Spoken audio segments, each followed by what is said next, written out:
Sudah terlihat belum ya? Udah kelihatan. Udah.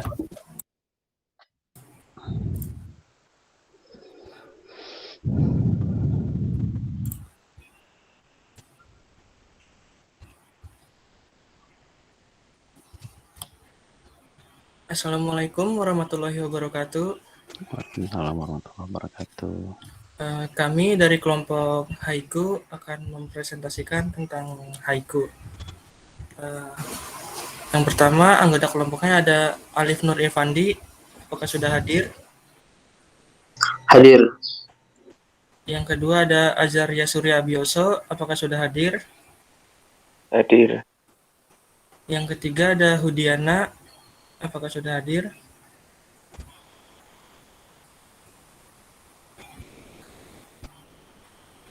Belum hadir ya? Yang keempat ada Ivani Aprilianti. Apakah sudah hadir? Hadir. Yang kelima ada Marcella Indasari. Apakah sudah hadir? Hadir. Yang keenam ada Rahma Hanifah. Apakah sudah hadir? Hadir. Yang ketujuh ada Sri Nurul Hidayah. Apakah sudah hadir?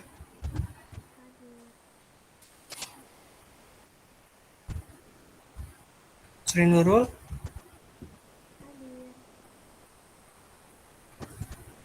Pelan ya suaranya ya? Dan yang terakhir ada saya, Tesandia Panggali.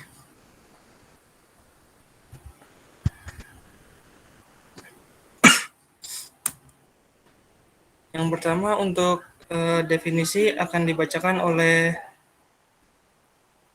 Hudiana. Hudiana sudah hadir belum ya tadi ya?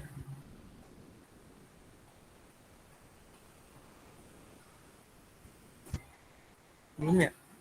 Kalau begitu untuk definisi akan dibacakan oleh Alif.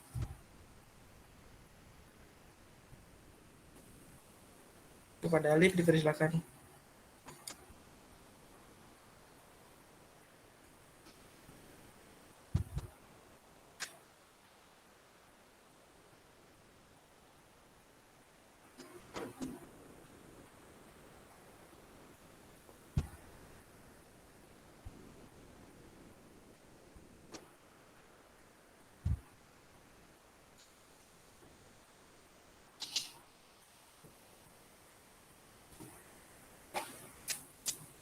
Cek apa suaranya sudah terdengar? Sudah. Slide-nya bisa di next.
Apakah sudah terlihat lagi slide-nya?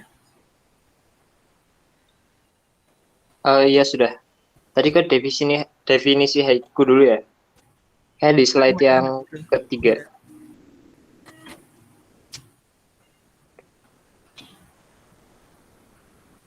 Sudah. Sekarang di slide yang keempat, Nan.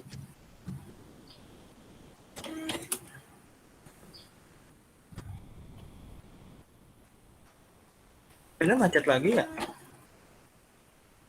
Sepertinya ya.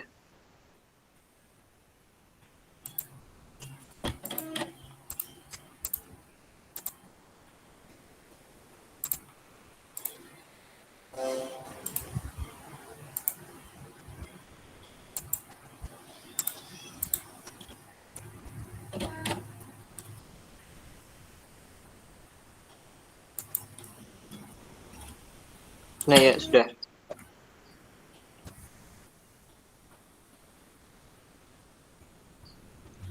Untuk yang pertama yaitu definisi dari haiku sendiri. Haiku merupakan puisi pendek khas Jepang yang disajikan dalam 3 larik atau triplet. Masing-masing dari larik berisi 5, 7, dan 5 suku kata. Yang total ada 17 suku kata. Bisa next slide.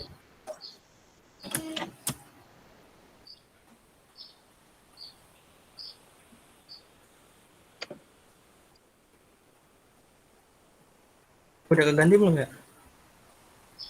Belum, masih di slide yang ketiga. Aduh, macet lagi.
Materi yang selanjutnya yaitu 4 maestro haiku.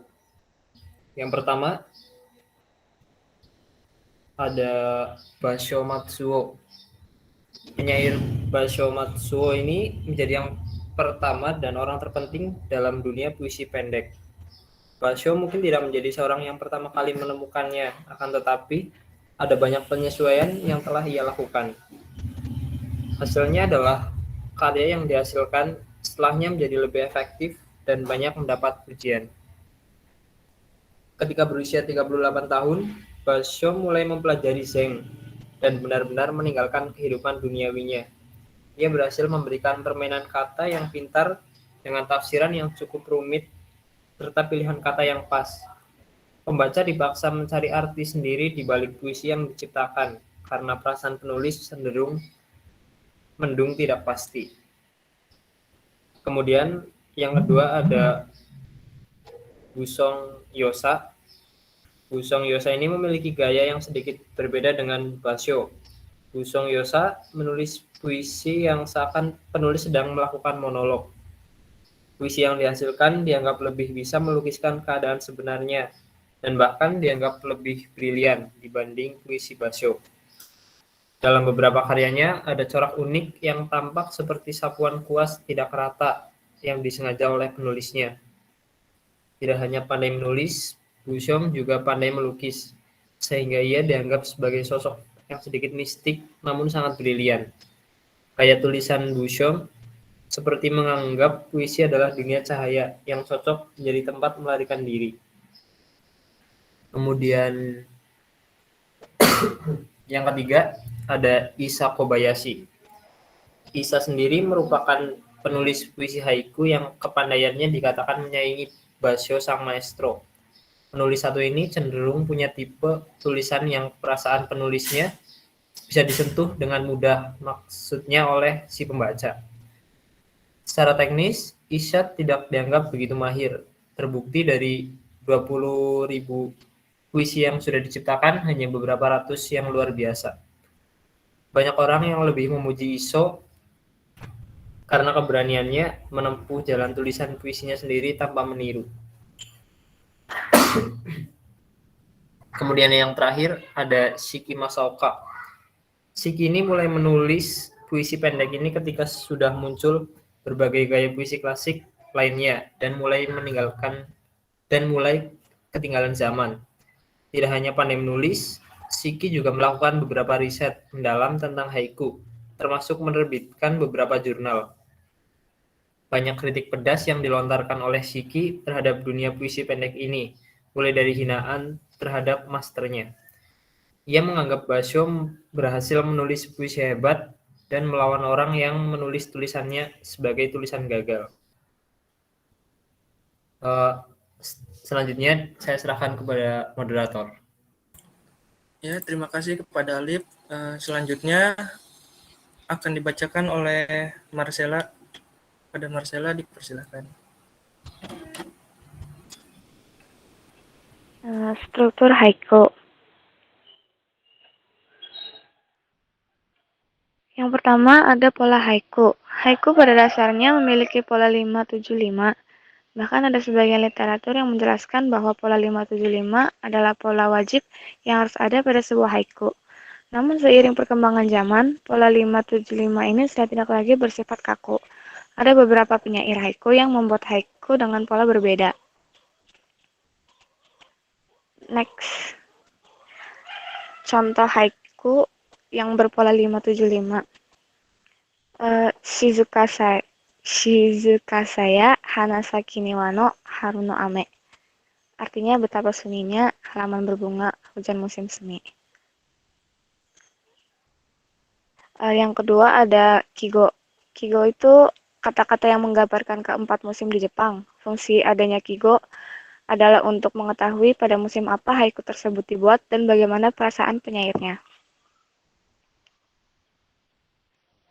Contoh penggunaan kigo itu Yukito kete murai ippai no kodomo kana. Artinya salju mencair, desa pun penuh dengan anak-anak. Yang ketiga ada kireji. Kireji merupakan kata pemotong frase atau bisa dibilang pula kata pemenggal ungkapan. Kireji dalam haiku biasanya berbentuk partikel atau joshi dan kata bantu jodoshi.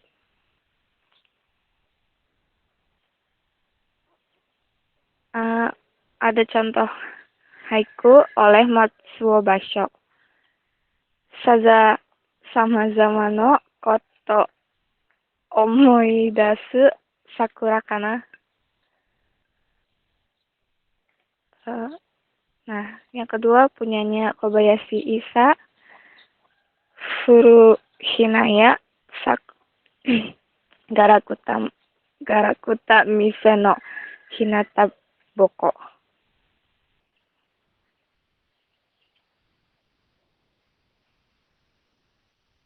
Saya kembalikan ke moderator. Ya, terima kasih kepada Marcella. Selanjutnya akan dibacakan oleh Azaria. Kepada Azaria dipersilakan. Selanjutnya ada langkah menulis haiku. Yang pertama, kita harus memperhatikan struktur fisik haiku seperti yang tadi sudah disampaikan oleh Marcella. Ada diksi, kigo, kireji, dan estetika. Lalu yang kedua ada memilih topik. Haiku secara asli itu terpusat ke detail-detail lingkungan sekitar yang berkaitan dengan kondisi manusia. Anggap saja haiku itu sebuah bentuk meditasi atau bentuk sebuah menyendiri itu yang mengekspresikan gambar atau perasaan yang objektif. Lalu selanjutnya ada menggunakan bahasa-bahasa sensorik. Misalnya ini ada menyebut musim panas, itu bukan hanya fokus ke objeknya saja, matahari atau udara yang berat, tapi jangan terlalu klise juga. Gunakan, pikirkan gambaran-gambaran yang secara imajinatif dan mengekspresikan makna. Itu mungkin yang bisa saya sampaikan. Saya kembalikan kepada moderator. Ya, terima kasih kepada Azaria. Selanjutnya akan dibacakan oleh Alif. Pada Alif dipersilakan. Selanjutnya, esensi dari haiku. Yang pertama ada kigo. Kigo adalah detak jantung dan esensi dari haiku. Kigo adalah berasal dari asal kata go yang artinya menunjukkan musim dan ki di mana saat haiku berlangsung. Kigo adalah hal yang membedakan haiku dari puisi lainnya dan merupakan esensi haiku. Dengan kigo, haiku adalah puisi yang mengekspresikan diri melalui kata musim, kata musiman, frase musiman, serta ekspresi musiman. Next.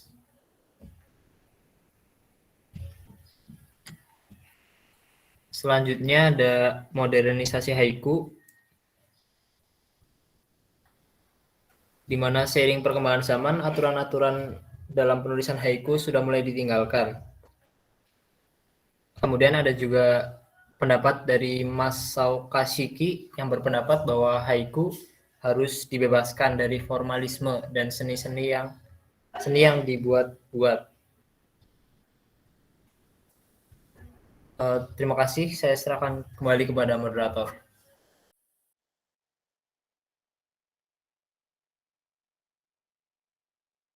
Ya, terima kasih kepada Alif. Cukup sekian presentasi dari kelompok kami. Jika ada yang ingin bertanya bisa ditulis di kolom komentar. Yang lebihnya mohon maaf. Assalamualaikum warahmatullahi wabarakatuh. Waalaikumsalam warahmatullahi wabarakatuh. Oke, kita langsung ke kelompok vakansi dulu, nanti baru kita diskusi. Jadi nanti kalau di kolom komentar, kalau kalian mau tanya, ditaruh pertanyaan ini buat siapa ya, jadi bisa ketahuan. Hai, kelompok vakansi ada Mardatila, Safina, Fikri, Nindi, Anissa, Monica, Sabila Putri, Andrian, Nabila Alia. Hai dozo.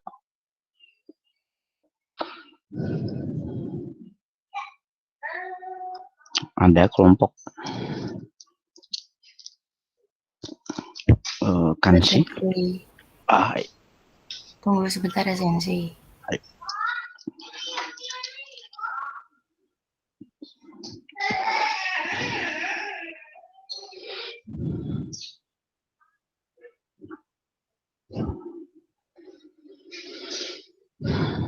Apa sudah terlihat, Sensei? Ya Mas.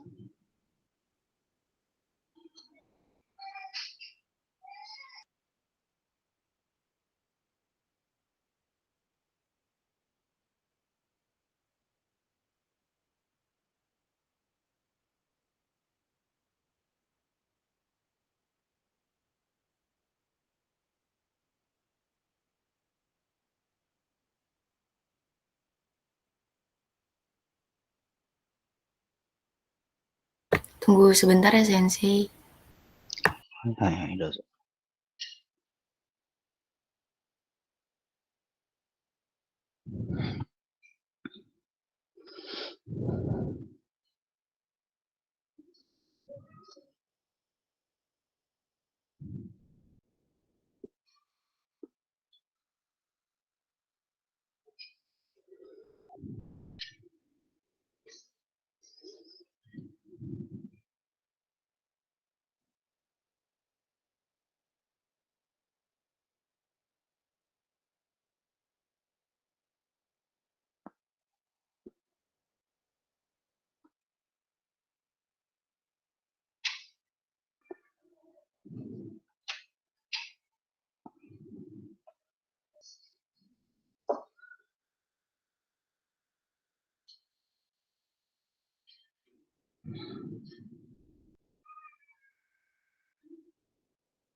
Baik, saya mulai ya, Sensei. Bismillahirrahmanirrahim. Assalamualaikum warahmatullahi wabarakatuh. Waalaikumsalam warahmatullahi wabarakatuh. Pada kesempatan hari ini, kami dari kelompok 4 akan mempresentasikan materi tentang kanshi atau puisi Cina. Namun sebelum kita masuk ke pembahasan, izinkan saya untuk memperkenalkan anggota dari kelompok 4. Yang pertama ada Fikri Fauzan, yang kedua ada Nindi Anissa Julia, yang ketiga ada Monica Nurholifah, yang keempat ada Safina Rindi Antika, yang kelima ada Nabila Alia Zahia, yang keenam ada Andrian Syahruli, yang ketujuh ada Sabila Putri Ramadhani, dan yang terakhir ada saya Mardatila Aisyah Pasa. Kita langsung masuk ke materi yang pertama, yaitu pengertian kanshi yang akan dibahas oleh Fikri. Kepada Fikri, dipersilahkan. Ya. Pengertian kanshi. Kanshi adalah istilah Jepang untuk puisi Tiongkok secara umum serta puisi Jepang yang ditulis dalam bahasa Tiongkok oleh penyair Jepang. Secara harfiah berarti puisi Han. Kanshi adalah bentuk puisi paling populer selama periode Heian di awal Jepang, di kalangan bangsawan Jepang, dan berkembang hingga periode modern. Baik, selanjutnya kita ke materi selanjutnya, yaitu ada sejarah kanshi yang akan dijelaskan oleh Nindi. Kepada Nindi, dipersilahkan. Ya, selanjutnya ada sejarah kanshi. Jadi, Tiongkok itu menjadi panutan Jepang zaman kuno itu dalam segala bidang. Jadi itu Jepang mencontoh dari Tiongkok. Kemudian mahasiswa-mahasiswa pada zaman itu tuh dikirim ke Tiongkok untuk menuntut ilmu di sana. Dan seperti yang kita ketahui, apabila kita mengimpor kebudayaan luar, berarti kita juga mengimpor tulisannya. Oleh karena itu, orang-orang yang dapat mengerti dan menggunakan huruf Cina itu disebut dengan orang intelektual. Dan mereka, para intelektual zaman Jepang itu meniru ilmuwan Cina dari golongan Shidayu dalam pembuatan puisi, khususnya puisi Cina. Kumpulan puisi Cina pertama yang dibuat oleh penyair Jepang disebut Kaifuso. Jika dilihat dari segi sejarahnya, dapat dikatakan bahwa karya tersebut merupakan suatu penelitian dan dapat dikatakan pula sebagai tiruan dari puisi Cina. Nah, meski demikian, puisi Cina ini sama sekali tidak meniru dari Cina. Kemudian dibuat pula di Jepang dan bentuk puisinya banyak mengandung pemikiran dan perasaan individu. Pembuatan kanji atau puisi Cina ini adalah Otsunomiko, yaitu adalah putra Kaisar Tenmu yang dikenal sebagai ilmuwan yang pandai dari segala bidang. Selain itu, dia merupakan seorang pemberani dan pandai dalam siasat perang. Namun, sepeninggalan Kaisar Tenmu, ayahnya Otsunomiko terlibat dalam kancah peperangan dan ia dicurigai menentang pemerintahan sehingga dijatuhi hukuman mati. Karena Otsunomiko dilahirkan di lingkungan kekaisaran yang penuh dengan kemegahan dan disertai kecakapan yang dimilikinya, ia dicintai dan selalu disanjung oleh banyak orang. Tetapi, karena fitnah yang dilancarkan kepadanya, dia harus menjalani hukuman mati dengan usia yang sangat muda, yaitu 24 tahun. Puisi kanji mulai sempurna di Jepang sekitar permulaan abad ke-9. Kanji ini berbeda dengan kanji di Cina, karena sangat keras dan lebih mengekspresikan pemikiran dan perasaan orang Jepang. Dengan adanya pembuatan kanji di Jepang, yang berbeda dari negeri asalnya itu, seolah-olah pengaruh kebudayaan Cina yang sangat besar itu sudah berakhir. Sekian saya kembalikan kepada moderator. Baik, terima kasih kepada Nindi atas penjelasannya. Selanjutnya, kita masuk ke materi karya kanji yang akan dijelaskan oleh Monica. Kepada Monica, dipersilahkan. Ya, selanjutnya ada karya kanji. Yang pertama, karya zaman Jodai. Banyak karya-karya pada masa jaya-jayanya syair Kanjinbun hancur pada waktu terjadi kerusuhan Jinjin tahun 672. Misalnya, Umakaishu, karya Fujiwara no Umakai, yang diciptakan pada awal zaman Nara, dan Kanbiso, karya Isono Kami no Otamaro yang diciptakan pada pertengahan zaman Nara. Semuanya telah lenyap. Yang masih tersisa sampai sekarang ialah Kaifuso dan syair-syair lain misalnya yang ditulis oleh Yamano Ueno Okura, pengarang Mangyosu.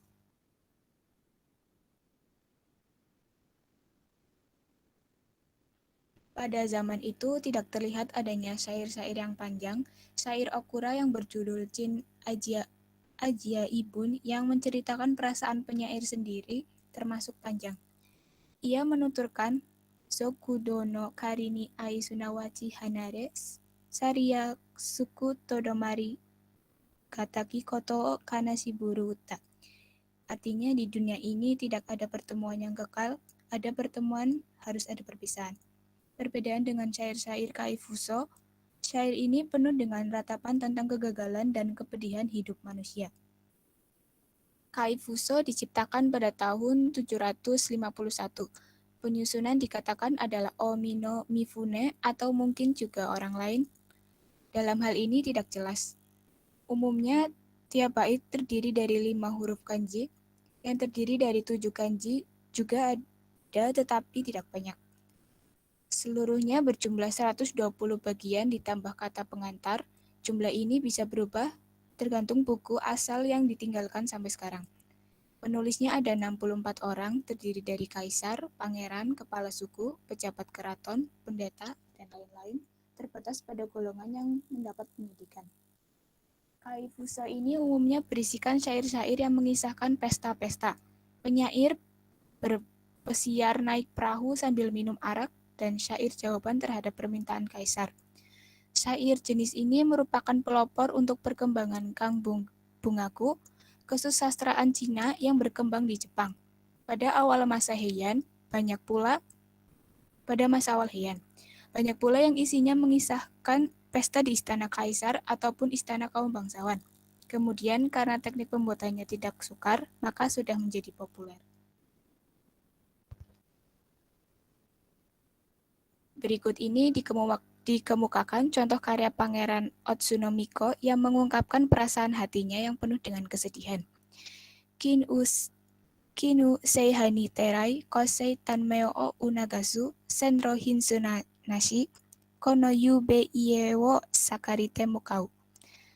Matahari condong menyinari bangunan barat, tiba waktu beduk dipukul memberitahukan napasku, jalan ke akhirat tiada teman, tiada penyambut, sore ini aku menuju ke sana.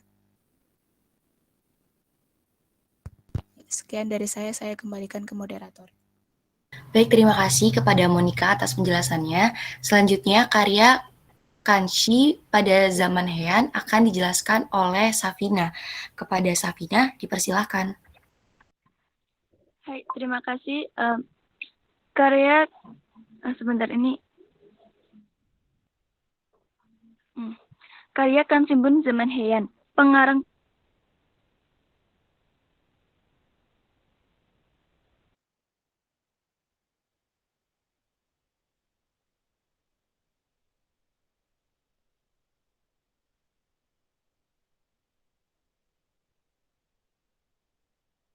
bicarakan puisi dan prosa bergaya retorik.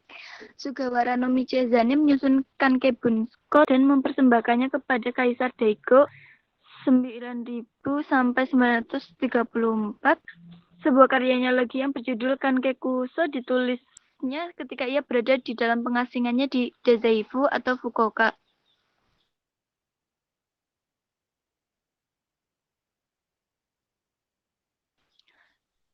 Contoh dari Kankei Koso berjudul Kozo Hoyoi Seichi ni Onzo wa Ima Koko ni Ari Sasage Mochite Mainichi Yokao Haisu. Artinya, pada malam 10 September tahun lalu, ketika aku menjadi abdi dalam kaisar, hatiku resah menulis kenangan pada musim gugur. Kimono yang kuterima dari kaisar, kini ada di tanganku, kudekap dan kucium wanginya sepanjang hari. Sekian dari saya kembalikan ke moderator.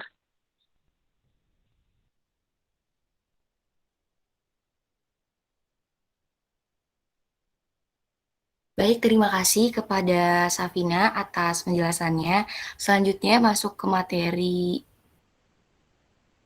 tokoh Kanshi yang akan dijelaskan oleh Nabila. Kepada Nabila dipersilakan. Kukai atau dikenal dengan nama Anomerta Kobo Daishi adalah seorang biksu, penulis puisi, serta seniman dari Jepang, pendiri Shingon. Kukai dikenal sebagai ahli kaligrafi Jepang, ahli teknik, dan walaupun tidak ditemukan bukti yang memuaskan, ia disebut-sebut sebagai pencipta aksara katakana dan hiragana. Beberapa karya penting dari sekitar 50 naskah keagamaan yang ditulisnya telah diterjemahkan ke dalam bahasa Inggris oleh Yoshito Hakeda. Selain perannya sebagai filsuf dan pemimpin agama, Kukai adalah seorang penyair, seniman, dan kaligrafer. Dia memberikan pengaruh besar pada perkembangan seni religius Jepang selama 2 abad berikutnya. Faktanya, sebagian besar seni yang bertahan dari periode itu menggambarkan dewa Buddha Shingon. Karya utamanya Juju Shinron, 10 tahap kesadaran, ditulis dalam bahasa Cina dengan gaya puitis. Mengklasifikasikan Konfusianisme, Taoisme, dan semua literatur Buddhis yang ada ke dalam 10 tahap. Tahap terakhir dan tertinggi adalah filsafat Shingon. Karyanya telah membuat Kukai menjadi seorang biksu dengan peringkat terkemuka di antara tokoh-tokoh intelektual Buddhisme Jepang. Sekian dari saya kembalikan ke moderator.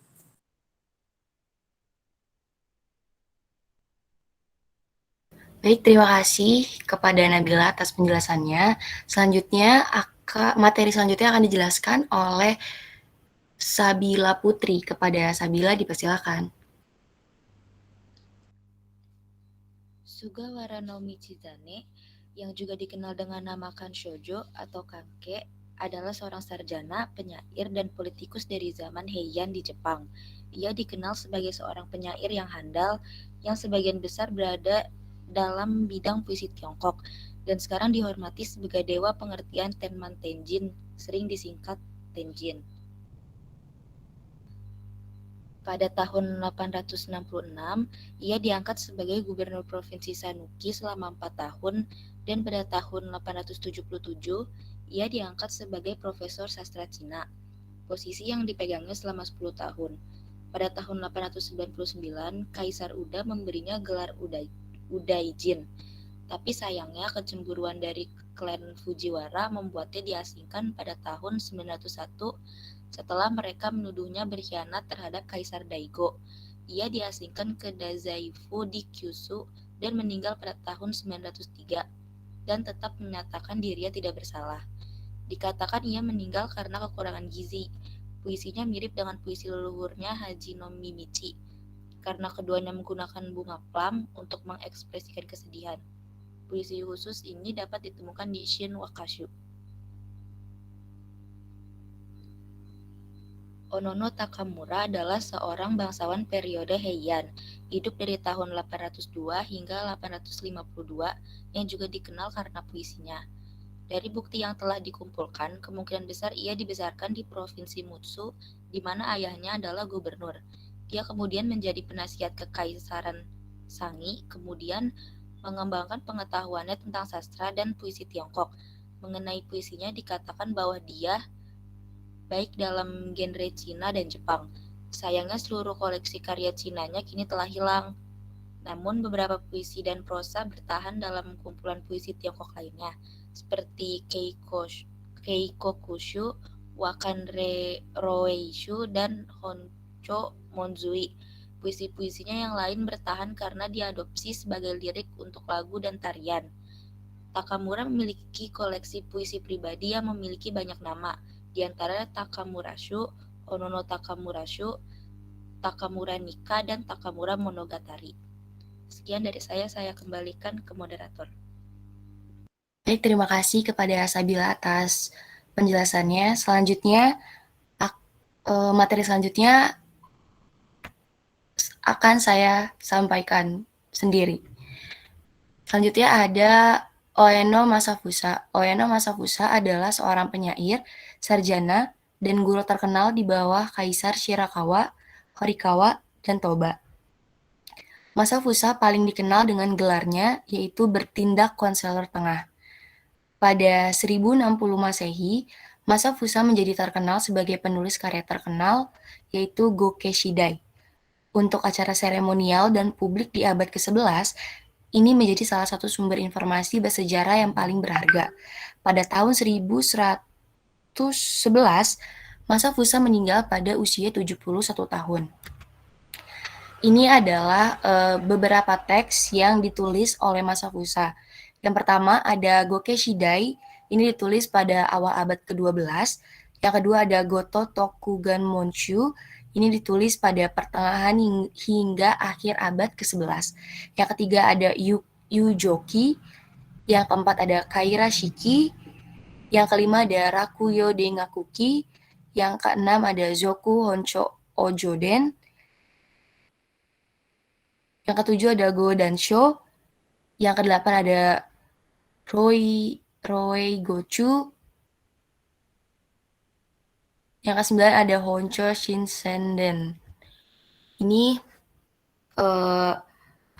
beberapa tokoh. Yang pertama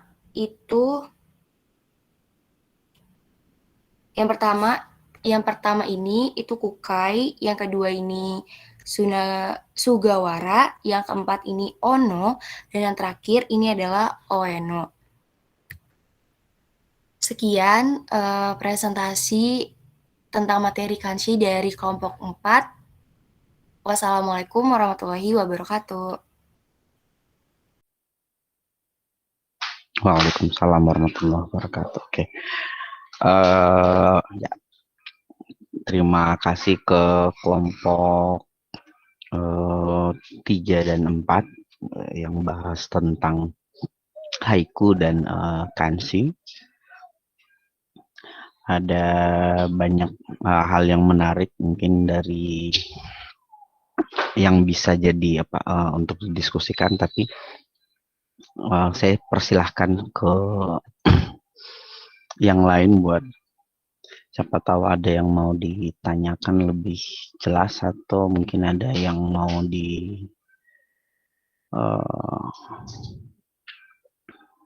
ada pernyataan tambahan mungkin atau apa, ya silahkan ke yang lain.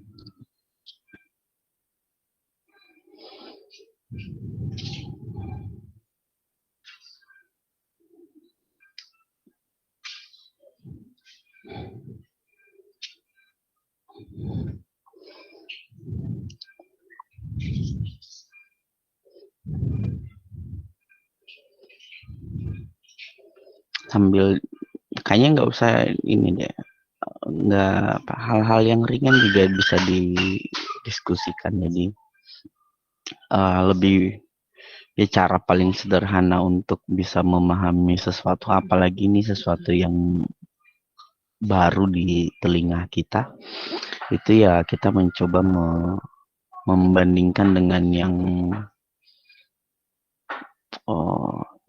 kita sudah akrab kayak gitu. Jadi bisa kita membandingkan dengan puisi-puisi di Indonesia misalnya yang kita dapat pada pelajaran bahasa Indonesia waktu sekolah dulu. Nah itu bisa cara yang paling mudah untuk belajar memahami bentuk-bentuk yang sudah ada. Otomatis ada perbedaan. Nah dari perbedaan itu baru akan kelihatan keunikan masing-masing bentuk karya atau bentuk genre kesusastraan dari Jepang khususnya. Oke, dari yang lain ada pertanyaan atau apa?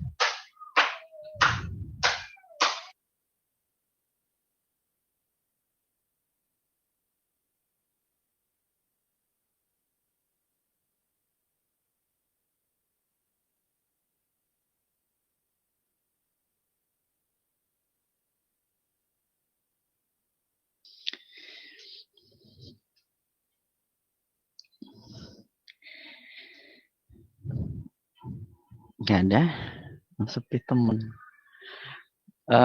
Paling saya ini ya, kalau untuk di haiku, ya catatan paling yang tak ini sekedar tambahan aja. Jadi kigo itu memang penting di haiku. Itu yang membedakan karena ada bentuk yang mirip dengan pola pola 575 itu. Jadi ada juga dibilang senryu. Nah, senryu itu polanya sama seperti haiku 575. Cuma dalam penggunaan atau kigonya itu tidak seperti yang ada di haiku. Jadi dia bebas. Makanya kadang untuk membicarakan hal-hal yang di luar daripada musim, nah biasanya itu dikategorikan dalam senryu. Atau kalau dalam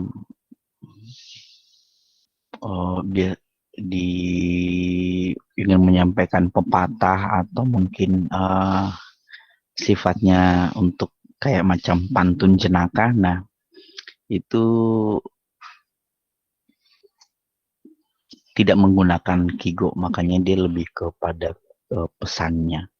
Sangat berbeda dengan haiku karena dia haiku syarat dengan kigonya. Ada banyak buku yang menulis tentang kigo, dan kalau saya cuma buku itu dulu saya pernah baca tapi cuma lihat sekilas. Itu juga karena cuma diperlihatkan sama sensei saya. Itu kumpulan kata-kata yang ada di tiap musim itu banyak. Jadi itu yang ada digunakan dan itu yang menjadi ciri. Nah, ki-nya itu ki dari kisetsu, cuaca. Kalau tadi kayaknya kebalik apa gimana ya. Go-nya itu go yang bahasa Indonesia go. Jadi kigo itu bahasa musim, kurang lebih seperti itu. Itu mungkin yang tambahan untuk dari diskusi yang tadi. Oke. Apa tidak ada pertanyaan apa gimana ini? Mungkin dari kelompok yang kemarin sempat bahas waka atau sempat bahas tangka juga bisa bertanya-tanya. Kalau nggak salah kayaknya minggu lalu ada ini ya,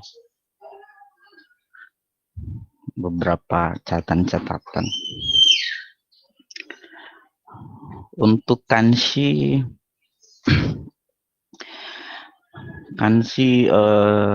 saya tidak tahu apa kalau dari referensi yang dari kelompok kanshi yang baca sampai sejauh mana kanshi ini bertahan, cuma sampai ke Heian aja atau sampai ke pramodern atau sampai ke modern kira-kira.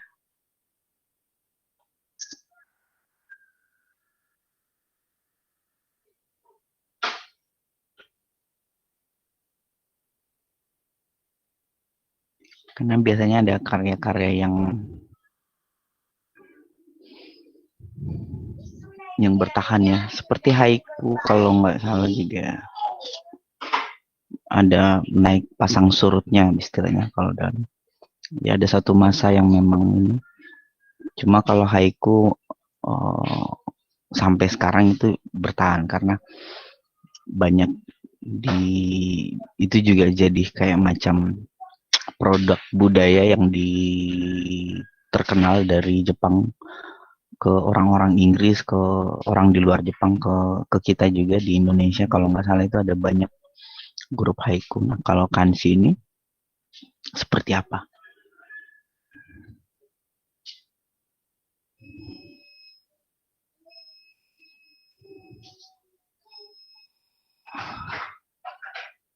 Apa cuma sampai di masa Heian saja dari bacaan kalian?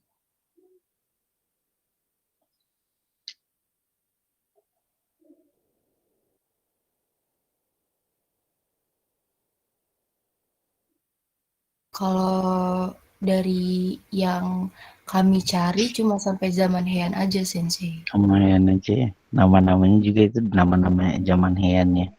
Iya. Oke.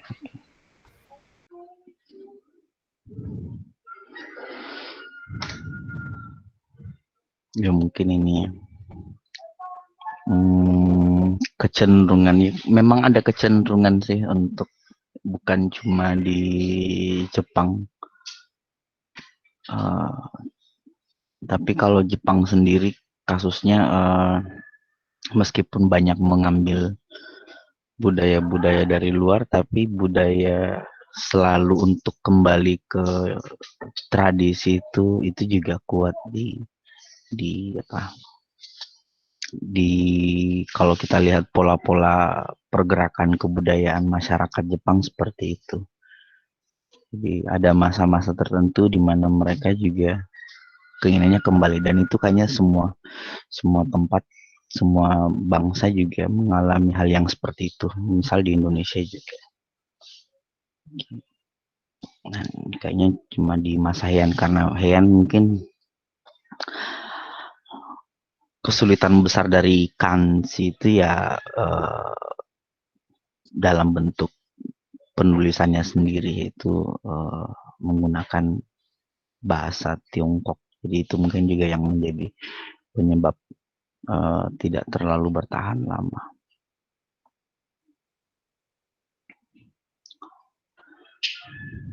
Oke.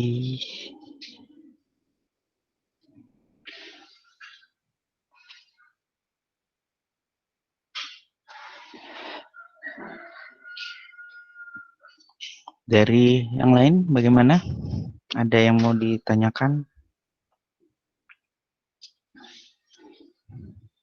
Nggak ada ya? Kalau nggak ada kita akhiri.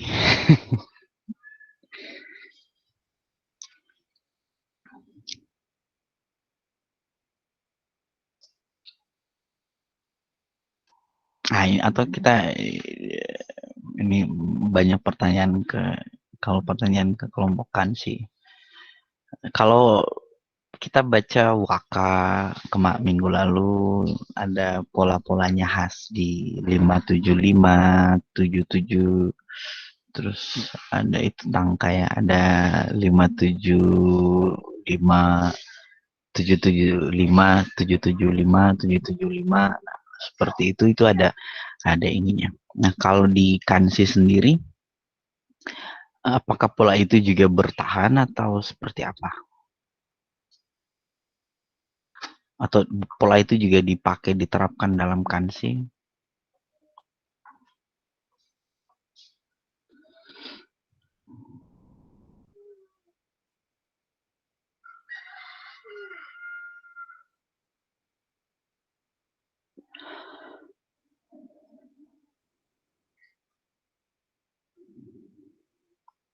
Tadi ada contoh-contohnya ya, mungkin bisa di-share lagi apa ya? Biar bisa kita hitung bareng-bareng mungkin.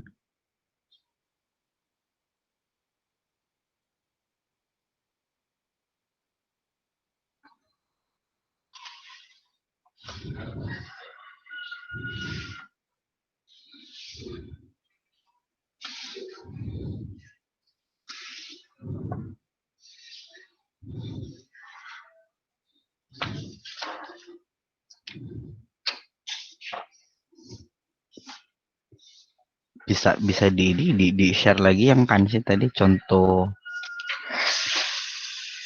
apa lagi namanya? Contoh karyanya biar bisa kita coba Boleh, Sensei.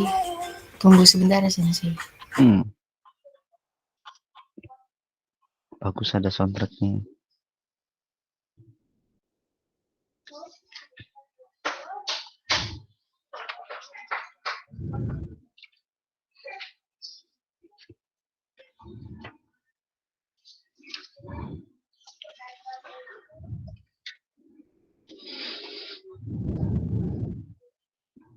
Apa sudah terlihat, Sensei?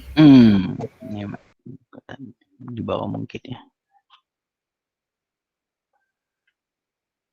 Atas lagi. Yang contoh karyanya apa ya? Nggak ada ya? Atasnya lagi apa ya?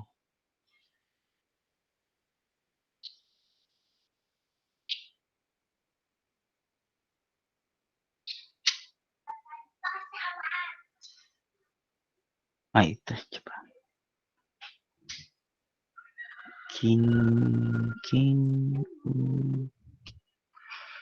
Enggak ada ya.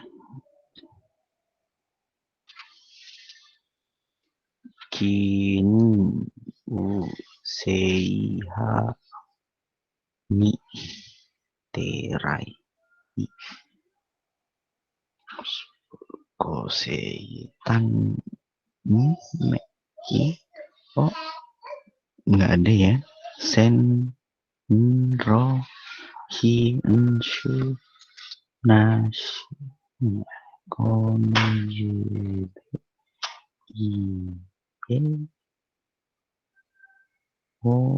sakarite mukau. Berarti emang betul-betul apa ya istilahnya ya, manek suruh dari puisi. Saya kurang mengerti dengan puisi Cina, apalagi puisi Cina klasik, tapi kalau kita perhatikan dari bentuk ekspresi Cina itu lebih kental dengan filosofisnya ya. Jadi bukan kepada bentuk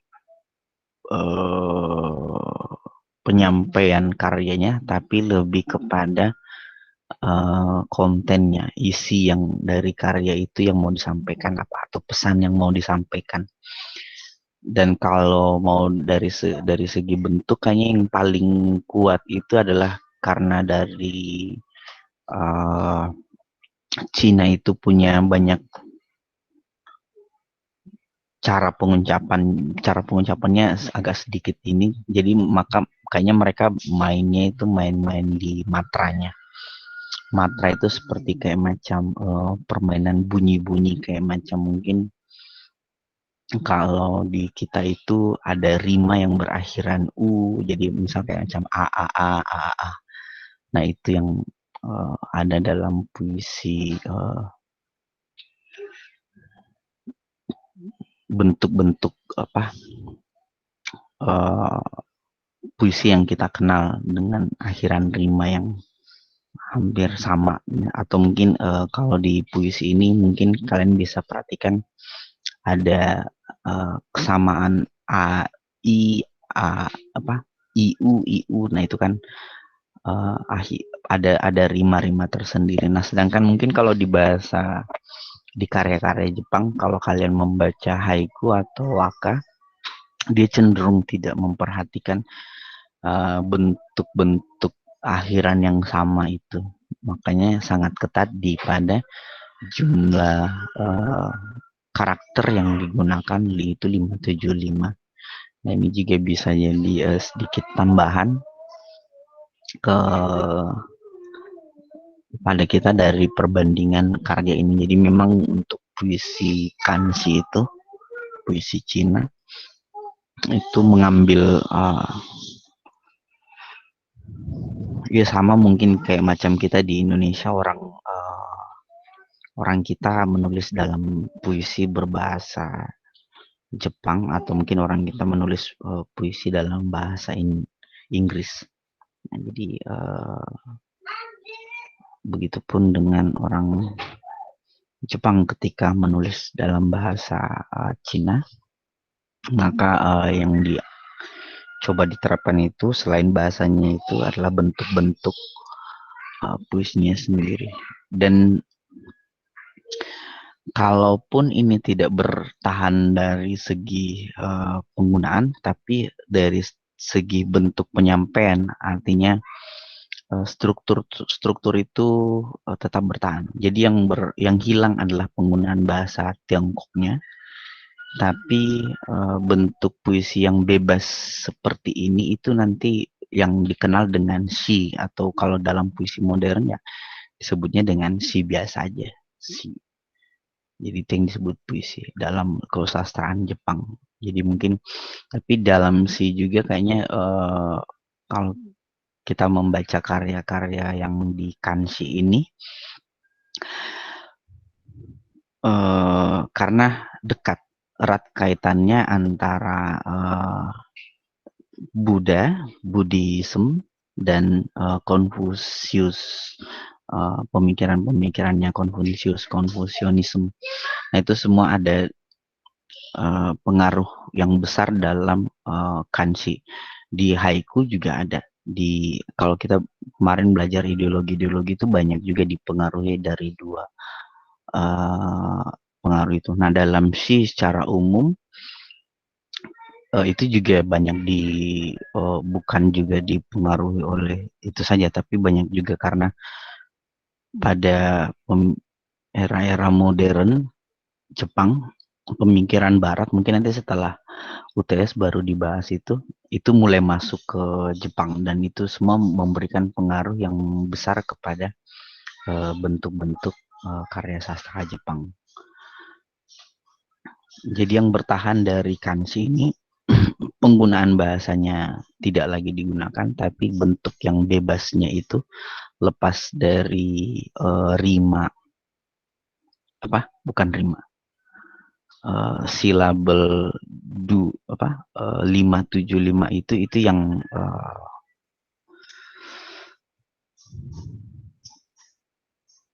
itu yang tidak tetap bertahan dari menjadi yang dikenal dengan shi di sekarang ini. Oke, kalau tidak ada pertanyaan atau mungkin ada yang mau kalian diskusikan? Saya izin bertanya, saya. Oh ya, silakan Fikri-san. Ya. Jadi sebelumnya saya izin bertanya, karena kelompok kami ini materi yang berkaitan dengan seorang puisi, bisa dikatakan seperti itu. Jadi pertanyaannya, apakah seorang puisi, maksud saya apakah seorang puitis di zaman dahulu itu, zaman orang Jepang dahulu itu sama halnya dengan seorang puisinya zaman dahulunya orang Indonesia gitu. Maksud saya apakah orang zaman dahulu di Jepang itu saat membuat puisi itu sama seperti zaman dahulunya orang Indonesia dalam membuat puisi. Soalnya kan memang kan puisi-puisi orang zaman dulu itu kan istilahnya bisa sangat hebat, bahkan bisa berkesan ketika kita membacanya, begitu saja. Apakah mereka sama seperti itu atau tidak? Terima kasih. Ini selesai nih. Nah, orang zaman dulu udah meninggal. Oke. Kalau sama, ini saya coba membandingkan ya. Jadi ada hal-hal yang sifatnya universal. Universal itu dalam artian kemungkinan besar ada pada tiap masyarakat, kebudayaan, bangsa. Itu ada. Kalau dilihat dari sejarahnya. Jadi misal kayak macam dalam, mungkin kalau kalian ingat apa itu animisme, dinamisme, semua bangsa itu pasti punya sejarah tentang animisme dan dinamisme itu. Jadi ada proses-proses dari situ. Jadi ada kepercayaan terhadap benda-benda tertentu atau kepercayaan terhadap roh-roh apa yang ada di sekitar. Nah, itu ada. Nah, kalau pertanyaannya kemudian apakah sama, maka yang membedakan dari tiap bangsa itu adalah bentuk ekspresinya. Jadi produknya itu. Bagaimana kemudian misal orang Jepang menyembah rohnya atau benda-benda tertentu yang ada di lingkungannya, dengan misal kayak macam di kita di Indonesia, bagaimana kita menyembah orang-orang dulu itu menyembah roh-roh yang ada di lingkungan sekitarnya atau benda-benda yang ada di sekitarnya. Nah, itu yang memiliki perbedaan. Kalau dalam kesusastraan, misal kayak macam ya ini belum, saya belum meneliti secara lebih ini ya, lebih betul-betul meneliti.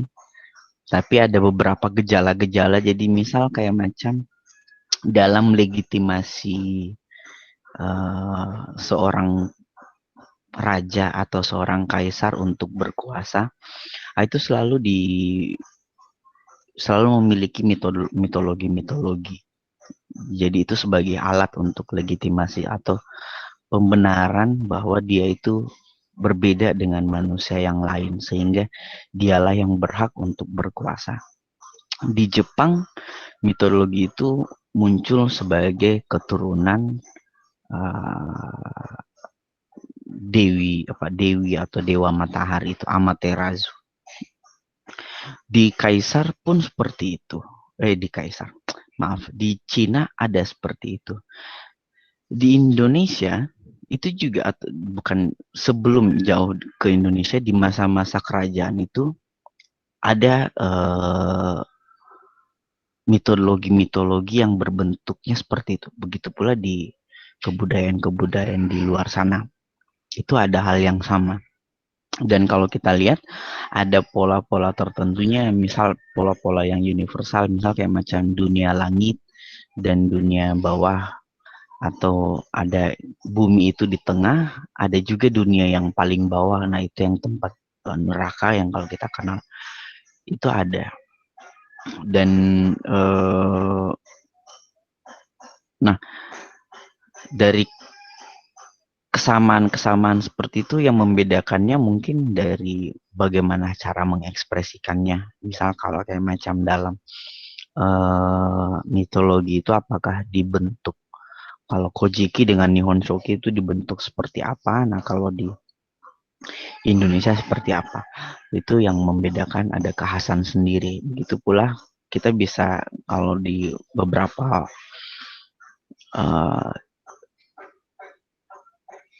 beberapa hal, misal kayak macam puisi pendek, haiku di Jepang itu mirip dengan apa yang kita kenal dengan pantun di Indonesia atau kesusastraan Melayu.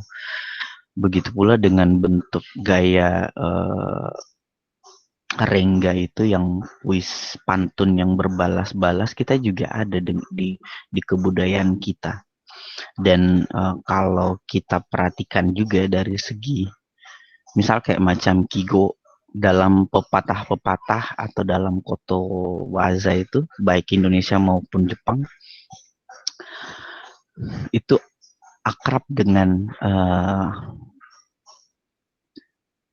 alam, misal kayak macam apa ya, kalau kita ya bagi katak dalam tempurung. Nah itu kan sama kayak di ininya Matsubaso, apa Furui Ikeya Kairu Tobikasu kalau nggak salah itu. Jadi ada katak yang melompat ke dalam kolam tua. Nah itu sama-sama ada katak di situ. Jadi ada beberapa diksi-diksi yang memang dekat dengan alam. Kalau di Jepang itu disebutnya Kigo. Kita mungkin tidak memiliki sebutan yang khusus dengan kata-kata yang seperti itu, tapi dari segi kalau kita lihat pantun-pantun atau dari pepatah-pepatah, kata-kata mutiara peribahasa itu banyak yang dekat dengan alam juga. Yang membedakan mungkin kalau di ini karena ada dinamika sendirinya. Ya mungkin di Jepang punya dinamika sendiri dengan masyarakatnya, dengan konteks geografi itu juga sangat mempengaruhi ya, karena alamnya berbeda dengan misal kurang lebih sama kalau di Indonesia antara orang yang lama tinggal di gunung dengan orang yang lama tinggal di pantai itu sama. Atau mungkin kalau kayak kita di saat ini, kita dengan mudah membedakan antara orang yang tinggal di daerah perkotaan dengan orang yang tinggal di daerah pedesaan. Nah, bentuk-bentuk seperti itu, pengalaman-pengalaman hidup seperti itu akan menghasilkan cara berpikir yang berbeda. Otomatis outputnya juga akan berbeda. Jadi ada beberapa hal yang sama, ada beberapa hal yang kemudian menjadi pembeda, dan yang itu menjadi penciri atau kekhasan masing-masing kebudayaan. Kalau ditanya orang dulu sama orang sekarang bagus-bagus orang dulu, sebenarnya bukan di situ kali ya. Bedanya mungkin kalau waktu dulu itu cuma sedikit, satu atau dua orang. Jadi misal kayak macam saya kalau tanya siapa sastrawan atau penyair yang kalian ingat di kepala kalian saat ini, kalau saya tanya siapa sastrawan Indonesia, mungkin hanya satu dua yang menyebut Chairil Anwar, atau ada banyak yang menyebut Chairil Anwar, atau beberapa juga kemudian menyebut nama-nama lain seperti Sultan Thadir Ali Sabana, atau ya mungkin yang agak lebih maju Rendra. Itu yang ini. Kalau sekarang kita tanya siapa sastrawan yang ada di Indonesia saat ini, itu banyak. Jadi perbedaannya mungkin cuma di situ. Dulu itu sedikit karena sedikit yang bisa terlacak, dalam artian terdokumentasikan dengan baik, itu satu. Terus akses untuk pendidikan itu mempengaruhi juga, saya kira. Pengetahuan terhadap bahasa, dan lagi-lagi kalau kita belajar di teorinya, kebudayaan itu merupakan bentuk aktualisasi. Nah, kalau meskipun dia dilakukan secara personal, tapi sebenarnya itu tidak bisa lepas secara kolektif. Jadi aktualisasi diri di teorinya Abraham Maslow itu, sastra dan kebudayaan itu bagian dari aktualisasi yang secara kolektif. Jadi dia tidak bisa lepas dari masyarakatnya, dan juga berperan besar secara individu itu harus punya syarat-syarat umum. Nah, kalau di sekarang semuanya banyak, saking banyaknya, justru karena saking banyaknya itu menjadi kita nggak bisa punya kesempatan kemudian mana yang bagus, mana yang enggak, karena kelihatannya sama-sama bagus semua. Saking banyaknya bahkan kita sulit untuk menghafal. Itu sih kalau dari saya ya untuk ini. Kekurangan misal kayak macam di Indonesia itu tidak seperti di Jepang. Jadi di Jepang itu ada banyak apa ya, penghargaan-penghargaan yang sampai sekarang itu masih dianggap sebagai bergengsi karena penilaiannya punya standar yang terus dipertahankan. Kita di Indonesia punya banyak ajang-ajang penulisan atau karya gitu, tapi untuk mencapai kata bergengsi itu susah karena yang bagus pun itu juga banyak perdebatan biasanya dalam ketika itu pengumuman hasil pemenangnya itu siapa kayak gitu. Atau di Indonesia malah kelihatannya banyak sekat-sekat.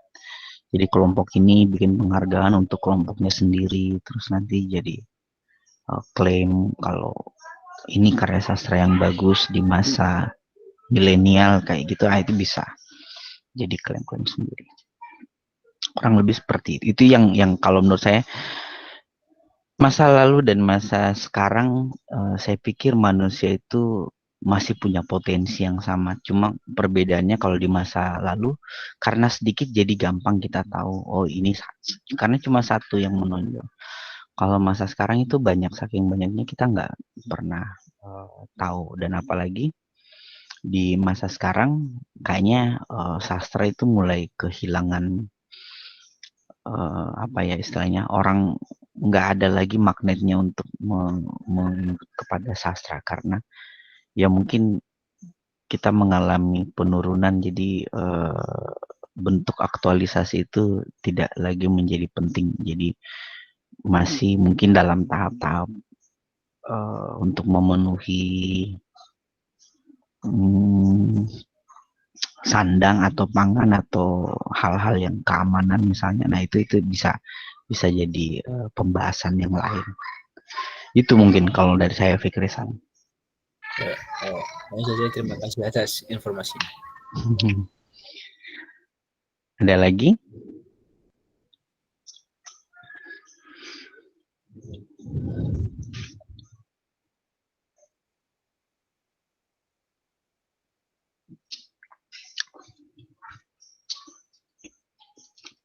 Kalau nggak ada, banyak ya.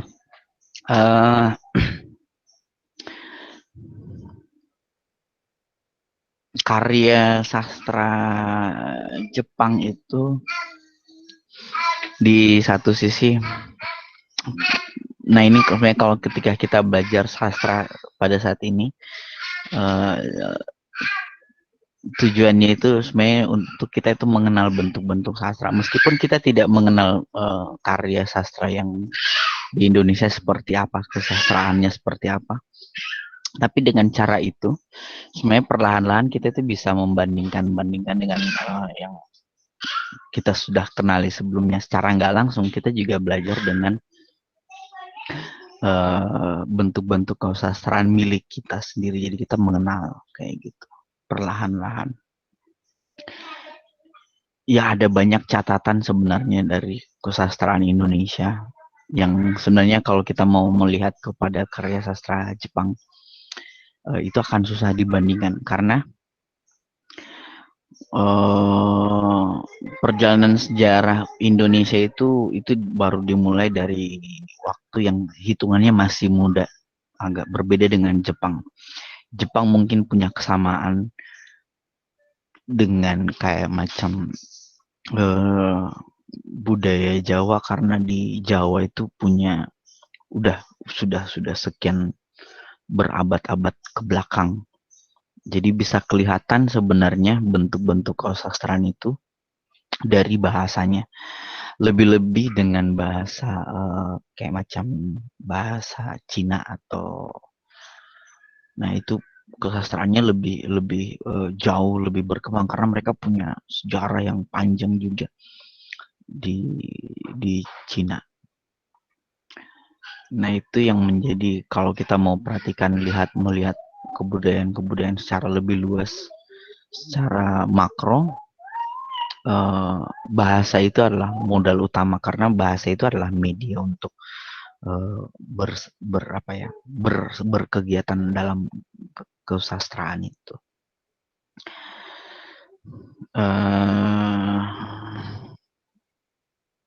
Ya itu saja kali ya untuk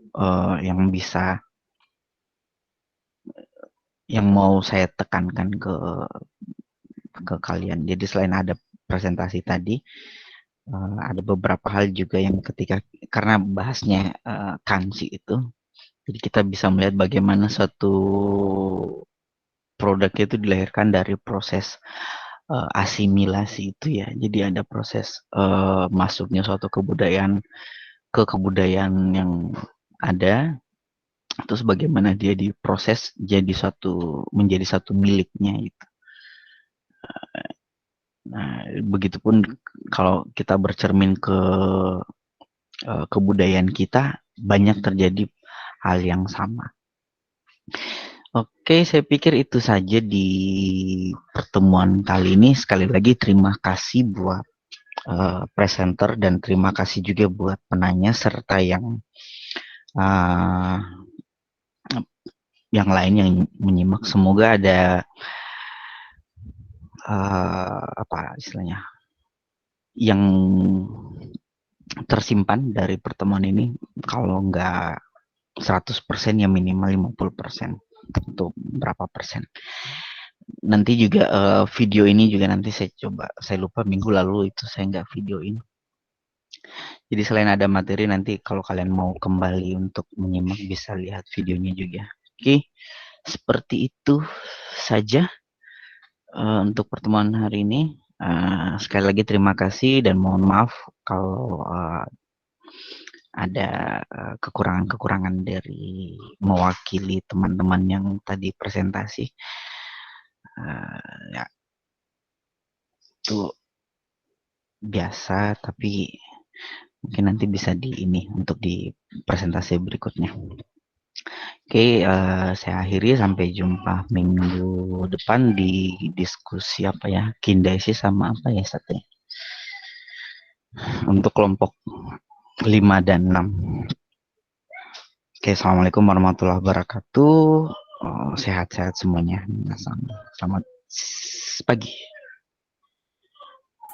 Waalaikumsalam warahmatullahi wabarakatuh. Arigatou gozaimasu, Sensei. Hai,